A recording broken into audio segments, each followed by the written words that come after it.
Solution. देखो solution में घोल होता है, क्या होता है? हिंदी में से घोल करते हैं, क्या कहते हैं? घोल।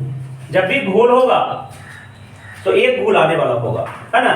एक क्या होगा? घुलाने वाला होगा और एक घुलने वाला होगा, है ना?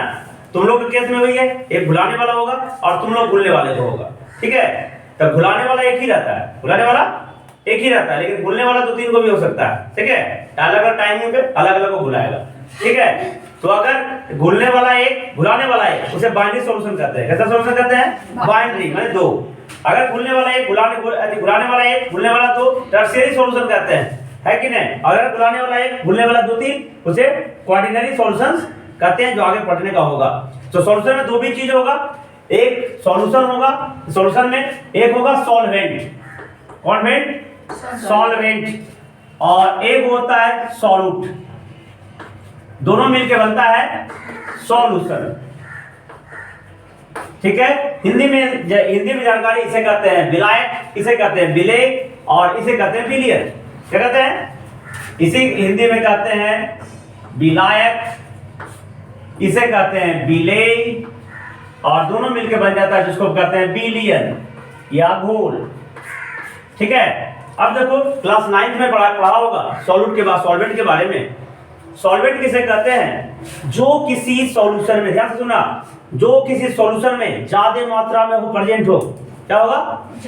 ज्यादा मात्रा में प्रेजेंट हो, उसे हम सॉल्वेंट कहते हैं। अब देखो खुशी बेचारी शरबत बना, खुशी के पास हम गए और देखी कि सर आ गए हैं, तो शरबत सबसे पहले देना चाहिए। तो शरबत के लिए क्या करेगी? देखेंगे सबसे पहले पानी लाएगी और दूसरा चीनी लाएगी। तो पानी देखेगी, है ना, एक आध गिलास लाएगी और चीनी बेचारी 2-3 चम्मच ही देगी। तो चाहे थी क्या है, पानी की मात्रा ज्यादा होगा, चीनी की मात्रा कि एक आध गिलास चीनी और एक आध चम्मच पानी रहेगा, नहीं ऐसा होगा? ऐसा होगा तो कितना बढ़िया है कि नहीं? हम लोग क्या करेंगे, आधा गिलास चीनी लेके घर लेके चल जाएंगे, और चीनी खरीदना हो तो दुकान में ना जाके उसी घर में चले जाएंगे। लेकिन ऐसा नहीं होगा, पानी की मात्रा ज्यादा और चीनी की मात्रा कम। तो जो किसी सॉल्यूशन में, जो किसी ठंडी में नहीं, जो किसी सॉल्यूशन में ज्यादा मात्रा में हो, मैंने ब्रैकेट में लिख लेता हूं मोर अमाउंट। अगर जो ज्यादा मात्रा में हो उसे सॉल्वेंट कहते हैं, और जो कम मात्रा में हो, है ना, उसे सॉल्यूट कहते हैं। और दोनों मिल गया उसे सॉल्यूशन कहते हैं, जिसको मिल गया बन गया शरबत, ठीक है? पानी और चीनी मिलकर शरबत, ठीक है?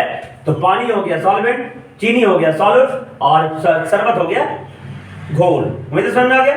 और ये इसमें घुलने वाला भी है, घुलाने वाला भी है, इसे हम बाइनरी सॉल्यूशन के नाम से जानेंगे। तो देखो समझ में आ गया सॉल्यूशन के बारे में? ठीक। तो देखो हम एनसीईआरटी किताब को से आगे करते हैं। In normal life we rarely come across the pure substances.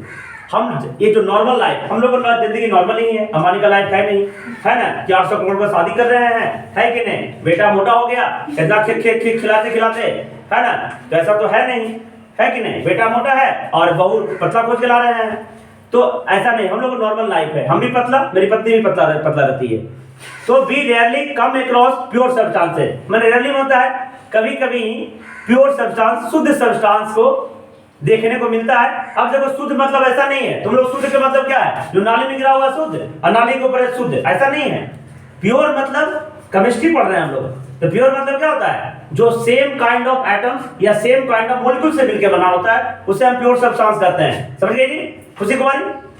जो सेम काइंड ऑफ एटम से या सेम काइंड ऑफ मॉलिक्यूल से मिलकर बना होता है, उसे कहते हैं प्योर सब्सटेंस। क्लास 9 में पढ़ाए थे। प्योर सब्सटेंस दो प्रकार के होते हैं, elements and compounds are pure substance and mixtures are impure substance, ठीक है? तो प्योर सब्सटेंस कितना है? एलिमेंट और कंपाउंड। एलिमेंट किसे कहेंगे? जो सेम काइंड ऑफ एटम से मिलकर बने होते हैं, खुशी मिलकर बनते हैं। और एलिमेंट्स कितने हैं जी खुशी कुमारी? नहीं पता होगा, कितनी अच्छी बात है। 118 एलिमेंट्स हैं। कितने एलिमेंट्स हैं? कितने एलिमेंट्स हैं? इस 118 एलिमेंट्स में कितने नेचुरल एलिमेंट्स हैं जी? प्रियंका कुमारी बताओ। 94 नेचुरल एलिमेंट्स हैं। जानकारी के लिए तुम जान लो, 94 क्या है? नेचुरल एलिमेंट्स है। अब 118 में से 94 घटाओ, घटाने नहीं आता होगा, 24 आएगा, घटा के देखना। उस 24 को आर्टिफिशियल एलिमेंट्स है, क्योंकि है 24 को क्या है? आर्टिफिशियल एलिमेंट्स है, ठीक है? तो 94 क्या है? एक नेचुरल एलिमेंट्स, 24 क्या है, आर्टिफिशियल एलिमेंट्स है। अब इसमें इस एलिमेंट्स में तुम जानते करते हो एलिमेंट्स को भी आगे कितने भागों में बांटा गया है, एलिमेंट्स को कितने भागों में बांटा गया है, नहीं पता सर? मेटल, नॉन मेटल और मेटलॉइड के बारे में बांटा गया है ना, जिसमें 91 मेटल्स हैं। 91 कितना है, 20 को तुम्हारा नॉन मेटल्स है, बहुत बार बता चुके हैं, और 7 को मेटलॉइड है। तो क्या है, जोड़ना 118 आ जाएगी, है कि नहीं। और मैं बताया था 94 जो है नेचुरल एलिमेंट्स है, Ne, 24 आर्टिफिशियल एलिमेंट्स है, Ae, जिसको लेबोरेटरी में तैयार किया गया है। तो देखो दोनों में, तो ये एलिमेंट प्योर सब्सटेंस होते हैं, होते हैं। और अगर ये प्योर सब्सटेंस आपस में मिलते हैं तो भी प्योर ही बनाते हैं बेचारा, है कि नहीं, कंपाउंड बनाते हैं। जैसे हाइड्रोजन एक एलिमेंट्स है और ऑक्सीजन एक एलिमेंट्स है, ठीक है। H2 और O2 मिलकर बनाएगा H2O, तो ये कंपाउंड हो गया। क्या हो गया, कंपाउंड भी प्योर सब्सटेंस है। पानी के एक पूरा घेरा ले लो, तो नीचे वाला पानी भी H2 रहेगा, ऊपर वाला पानी भी H2 रहेगा। ऐसा नहीं कि नीचे वाला H2 और ऊपर वाला C2 हो जाएगा, ऐसा नहीं हो जाएगा। तो ये भी पूरे पानी क्या होगा, एक तरह के मॉलिक्यूल से मिलके बने होते हैं, एक तरह से मिलके बने होते हैं, इसलिए उसे हम प्योर सब्सटेंस कहते हैं। तो दिखा सामने। अब इम्प्योर सब्सटेंस किसे कहते हैं, शरबत। शरबत में पानी के साथ चीनी मिला हुआ है, तो इसलिए वो मिक्सचर क्या हो जाते हैं, केमिस्ट्री की भाषा में इम्प्योर सब्सटेंस कहते हैं। और नॉर्मल की भाषा में जो लेट गया, उठ गया, वो अशुद्ध है, और जो एकदम चिकना चकना एकदम सनिया है उसे शुद्ध कहते हैं। लेकिन हम लोग दुनिया नहीं केमिस्ट्री पढ़ रहे हैं, तो रेयरली मैंने बहुत ही कम मात्रा में, कभी कभी, जैसे तनुष से रेयरली दिखते हैं, है कि नहीं, हर समय नहीं नजर आते हैं, है ना। तो रेयरली कम एक द प्योर सब्सटेंस है, प्योर सब्सटेंस बहुत कम हम लोग देखने को मिलती है। Most of the mixtures are connect to और मोस्ट प्योर सब्सटेंस, तो हम लोग को देखने को मिलते हैं मिक्सचर। क्या मिलता है हमको, मिक्सचर, दालमोट वाला नहीं जी। हम लोग क्या कहते हैं, मिक्सचर, मिश्रण कहते हैं हिंदी में, क्या कहते हैं, मिश्रण। तो ये मिश्रण हमेशा इसमें एक या दो से प्योर सब्सटेंस मिले हुए होते हैं। Their utility and importance of life depend on the composition। अब इसका उपयोग, अब जो भी मिक्सचर मिला, जिस शरबत मिला, तो ऐसा नहीं शरबत का उपयोग हर समय करेंगे। इसका जो उपयोग है हमारे डिपेंड पे निर्भर करता है, हमारे निर्भरता पे निर्भर करता है, और उसके कंपोजिशन में उसमें क्या क्या मिला हुआ है ना, उसमें क्या क्या मिला हुआ है उस पर डिपेंड करेगा, ठीक है। अब किसी भी मिक्सचर में क्या चीज मिला हुआ है, वो क्या चीज मिला हुआ है, उसकी हमको जरूरत है क्या, उस अनुसार से उसका उपयोग करते हैं। फॉर एग्जाम्पल, है ना, the properties of brass. Brass में होता है, ब्रास में क्या होता है, पीतल होता है, शायद तुमको नहीं पता है, BRASS। ब्रास में क्या होता है, पीतल। कौन तल, पीतल। पीतल में क्या होता है तो पता है ना, Cu+Zn होता है। क्या होता है, कॉपर प्लस जिंक मिलकर पीतल बनता है। कॉपर प्लस जिंक मिलकर क्या बनता है, पीतल बनता है। एक होता है ब्रोंज। ब्रोंज में क्या होता है, कांसा। क्या होता है, कांसा, जो धोनी के शादी में मिलेगा, किसके द्वारा, मम्मी के द्वारा। उसमें कॉपर प्लस तीन रहता है, Sn। तीन का लैटिनम अस्टर्नम होता है, कॉपर प्लेटिनम क्यूप्रम होता है, तो इसके ब्रेन मिलता है। तो ये सब क्या है, मिक्सचर ही है, प्योर सब्सटेंस नहीं है। तो इसकी जो कंपोजिशन है ना, इस पे हम लोग को डिपेंड करेगा। एक जर्मन सिल्वर के नाम का एक एलॉय है, इसको एलॉय कहेंगे। ये सब क्या कहेंगे, जब दो मेटल को आपस में मिला के एक नया सब्सटेंस बनाते हैं तो उसे एलॉय कहते हैं। एलॉय माने मिश्र धातु, समझ गए हैं। अब तुमको ये भी मैं बता दूं, ऐसा नहीं कि कॉपर लेके आए, जिंक सड़ा देंगे तो ब्रास बन जाएगा, ऐसा कुछ नहीं होता है, ठीक है।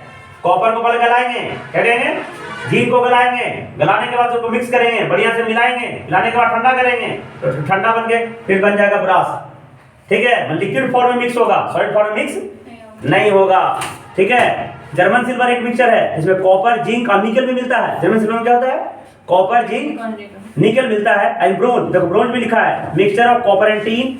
अब ये सब एक कंपोजिशन के अनुसार हम उसके डिपेंड करते हैं। 1 पार्ट्स पर मिलियन, ppm। ppm माने पार्ट्स पर मिलियन, ppm पार्ट्स पर मिलियन। 1 मिलियन माने 10 लाख, क्या लाख, 10 लाख माने 10 लाख पार्टिकल में एक पार्टिकल मिलाते हैं। तो इसलिए ये सब बुलाने का एक अलग अलग कंपोजिशन है। कितने मिलियन है, 10 pm माने 10 लाख में 10 पार्टिकल, दूसरा घुलने वाला है, माने घुलाने वाला अलग है, घुलने वाला, इसे कहते हैं। और फ्लोराइड आयंस इन वाटर, देखो 1 pm fluoride ions in water prevent to decay. देखो ध्यान से देखना, अगर हम 10 लाख कण में, मेरी बात सुनना, 10 लाख पार्टिकल्स माने कण, माने 10 लाख अगर पानी में, 10 लाख पानी के कण में अगर एक पार्ट फ्लोराइड आयन डाल देते हैं, कौन आयन डाल देते हैं? फ्लोराइड। तो क्या करता है? हमको टूथ देके दांत को सड़ने से बचाता है, दांत को क्षय होने से बचाता है। तो मिक्सर में लाने से ना, खाली पानी पियोगे तो कुछ नहीं बचाएगा, लेकिन उसी पानी के 10 लाख पार्टिकल्स में एक पार्टिकल्स अगर मिला देंगे फ्लोराइड आयन, तो हमको दांत को क्षय होने से क्या करेगा? वो बचाएगा। और इसी तरह से दवाई बनता है। इसलिए पूरा दवाई मेडिसिन केमिस्ट्री पे डिपेंडेंट होता है ना। 1.5 ppm cause a tooth become mottled and high content fluoride can poison. देखो इधर, अगर 1 ppm तो दांत को ठीक किया, और अगर 1.5 ppm मिला देंगे तो दांत को चमका भी देगा, दांत को खराब भी कर देगा। इसलिए सोच समझ के, है कि नहीं? और अगर कहता है इससे ज्यादा अगर कंसंट्रेशन फ्लोराइड आयन पानी मिला दिए तो पॉइजनस, और कहीं अगर उसको सेवन कर लिए तो मर भी जाओगे, ऐसे ही चले जाओगे, है ना। इसलिए सॉल्यूशन में कितना घुलना है ये भी चीज। जैसे कि मान लो देखते हो सब्जी में नमक अगर बहुत कम दे दिया तो अच्छा नहीं लगता है ना। ऊपर से नमक मिला के बेचारा खाता है। अगर बढ़िया नमक है तो अच्छा लगेगा, स्वादिष्ट हो जाएगा। और अगर ज्यादा नमक है तो चाहे ना चिकने रहे, तो ये तो कंसंट्रेशन बहुत जरूरी है हर चीज में, है ना। अगर क्रीम भी लगाओगे तो कम लगाओगे तो थोड़ा सा नॉर्मल, बढ़िया लगाओगे तो बढ़िया, लेकिन ज्यादा पोत लोगे तो दम बकवास लगोगे, है कि नहीं। जो तनी मनी ऐसे नॉर्मल लग रहे थे उससे भी खराब लगोगे। तो हर चीज कंसंट्रेशन बहुत जरूरी है, ठीक है। जैसे फीस ही है, अगर हम 1,000 ले रहे हैं तो चल रहा है, 2,000 ले रहे हैं तो भी चलेगा, लेकिन अगर 5,000 फीस कर देंगे तो कहेगा अपना कोचिंग अपने पास रखिए, हम घर ही में ठीक है कि नहीं। तो हर चीज में ये सब जरूरी होता है। तो ज्यादा कंसंट्रेशन बड़ी दिक्कत है। तो ये है always dissolve in water containing salt for energy condition match with the blood plasma control. माने और भी हमारे ब्लड प्लाज्मा में भी बहुत सारे साल्ट आयन रहते हैं। देखो कभी तुम खून को चाटो, खून को लगेगा, लगेगा, माने इसमें साल्ट सॉल्यूशन रहते हैं। कैसे रहते हैं? सलाड्स रहते हैं। अच्छा, ब्लड में कितने पार्ट तुमको पता नहीं होगा, बायोलॉजी का स्टूडेंट हो तुम लोग। ब्लड में कितने पार्ट? वो नहीं तो बड़े पता है। अब हम बताते हैं, ब्लड में 2 पार्ट, एक सॉलिड पार्ट, एक लिक्विड पार्ट। लिक्विड पार्ट को प्लाज्मा कहते हैं, क्या कहते हैं? और सॉलिड पार्ट में 3 पार्ट। इधर लिक्विड पार्ट को क्या कहते हैं? प्लाज्मा। और सॉलिड पार्ट में 3 पार्ट, WBC, RBC और प्लेटलेट्स। जानकारी रखो, प्लाज्मा किसे कहते हैं? प्लाज्मा में 90% वाटर होता है। प्लाज्मा क्या होता है? 90% वाटर होता है। और यही जो रहता है बाकी सब मॉलिक्यूल्स को अपने आप में घुलाता है, पूरे शरीर में ट्रांसपोर्टेशन करने का काम करता है। ये WBC क्या है? हमारे बॉडी का सोल्जर है वो, है ना। जो भी रोगाणु आएगा उसको बाहर से भगा देगा। RBC में क्या है? हीमोग्लोबिन होता है, वो ऑक्सीजन पहुंचाने का काम करता है। प्लेटलेट्स क्या करता है? अगर मान ले जाए, है ना, किसी घुस गया, कांटा घुस गया, देखो रोड पे ढेर मनी कांटे हैं, हम लोग कांटा के रोड पे चलते हैं, है कि नहीं। जिंदगी में कांटे हैं और कांटा घुस जाता है, खून निकलने लगता है कि नहीं। तो खून को थक्का करता है, ये प्लेटलेट्स का काम है, ठीक है। तो खैर ये सब ब्लड प्लाज्मा में बहुत सारा कंसंट्रेशन अलग अलग सांद्रण में अलग अलग चीज मिले रहते हैं, ठीक है। इन दिस यूनिट, इस यूनिट में, इस इकाई में we will consider mostly liquid and their formations. हम इसमें ज्यादातर लिक्विड के बारे में, लिक्विड सॉल्यूशन के बारे में चर्चा करेंगे और देयर फॉर्मेशन बनता कैसे है उसके बारे में चर्चा करेंगे। This will followed by the study of properties solutions. फिर इसमें सॉल्यूशन के प्रॉपर्टीज के बारे में पढ़ेंगे and like vapour pressure, vapour pressure के बारे में पढ़ेंगे। वेपर माने वाष्प। अब देखो, तुम देखे हो जेम्स वाट का नाम सुने हो? जेम्स वाट स्टीम इंजन का आविष्कार कर दिया था और उसी से हमारे ट्रेन की आविष्कार हुई, ठीक है। तो यही है ना वेपर, वाटर वेपर के रूप में प्रेशर देखा, है ना। तो तुम भी अगर भात पकाओगे, अब तो भातें पकाना तुम लोग बंद कर दिए हो, है ना। तो भात पकाओगे तो क्या होगा? देखना कि पहले तसला में पकाया जाता था। अब तसला में पकाते थे तो प्रेशर मारता था और वो छिपकली नहीं, सॉरी छिपली कहते थे, छिपकली नहीं, छिपली क्या होता था? गिर जाता था। क्या होता था? तो प्रेशर से उसमें 5 kg का बटखारा भी रखते हो ना, तब थोड़ा देर तक शांत रहेगा और फिर क्या करेगा? फिर वो गिरा देगा 5 kg का बटखारा, फिर 10 kg का बटखारा रखोगे ना, तो प्रेशर में इतना पावर है कि उसको भी गिरा देगा। तुम देख लेना, है कि नहीं, है ना। तो ये सब जो प्रेशर है, तो प्रत्येक में जब किसी सॉल्यूशन में, अगर कोई सॉल्यूशन में है तो इसका प्रेशर अलग, इसका प्रेशर अलग, और अगर दो को मिल गया तो दोनों का प्रेशर अलग हो जाता है। तो इस वेपर प्रेशर के बारे में, माने कोई भी सब्सटेंस वेपर फेज में कितना प्रेशर है इसके बारे में पढ़ेंगे। कोलिगेटिव प्रॉपर्टी के बारे में पढ़ेंगे and we will the concept of solution a and types of solution. मैं अभी तुमको पहले बता दिया था कि सॉल्यूशन कितने प्रकार के होते हैं। सबसे पहले तुमको बता दें, मिक्सचर 2 प्रकार के होते हैं जो क्लास 9 में पढ़े थे, होमोजेनियस एंड हेटेरोजेनियस। काहे कि all solutions are mixtures, all solutions are mixture, and mixture are दो type, homogeneous and hetero. Homo माने सेम, होमो माने सेम, जैसे शादी हम लोग होता है कुर्मी से कुर्मी में होमो होमो हो रहा है ना। एक अलग जात का होता है, उसको जात का नाम नहीं जानते हैं, उसमें अपना जात में नहीं दूसरा जात में शादी होता है, वो बेचारा हेटेरोजेनियस है, खुद से नहीं दूसरा। तो होमोजेनियस मतलब होता है कि पूरे जो शरबत है जिसमें पानी और चीनी एक समान मिला हुआ है, uniform mix through out the mixture, उसको होमोजेनियस कहते हैं। और हेटेरो नॉन यूनिफॉर्म, जैसे कि हम बालू में कंकड़ मिलाएंगे, चावल में कंकड़ मिला देंगे तो एक समान नहीं मिलेगा, बालू में लोहा मिला देंगे एक समान नहीं मिलेगा, हेटेरोजेनियस हो जाएगा। वो क्या हो जाएगा, अब देखो हम लोग खाते हैं क्या करते हैं, चावल के भुंजा में खाते हैं मिक्सर मिला के, तो हेटेरोजेनियस होगा कि जो मिक्सर ज्यादा हो जाएगा जो कम होगा, एक समान नहीं। अब बादाम तो उसमें अलग अलग है, सब खाए से पहले बादाम में चुन के खा लेता है, तो ये हेटेरोजेनियस समझ में आ गया क्या। होमोजेनियस माने एक समान मिलेगा, हेटेरोजेनियस माने अलग अलग मिलेगा। तो ये सॉल्यूशन कैसा है, होमोजेनियस के मिक्सचर है। इसे वेलोय कैसा है, होमोजेनियस है। हेटेरोजेनियस मिलाओगे नहीं बनेगा बेचारा परास, है ना, वो परास हो जाएगा। तो सॉल्यूशंस और homogeneous mixture of 2 and more than 2 components, मैं बोला दो भी हो सकता है, दो से ज्यादा भी हो सकता है, कोई दिक्कत। By homogeneous mixture we mean that composition and property uniform throughout, मैं बता दिया पूरे मिक्सचर में यूनिफॉर्म माने एक समान मिक्स घुला हुआ हो उसे होमोजेनियस कहेंगे। Generally component represent large quantity, इधर वही भी लिखा हुआ है, जो बड़ा क्वांटिटी में ज्यादा क्वांटिटी पाया जाता है उसे सॉल्वेंट कहते हैं, मैं सबसे पहले बता चुका हूं वीडियो में।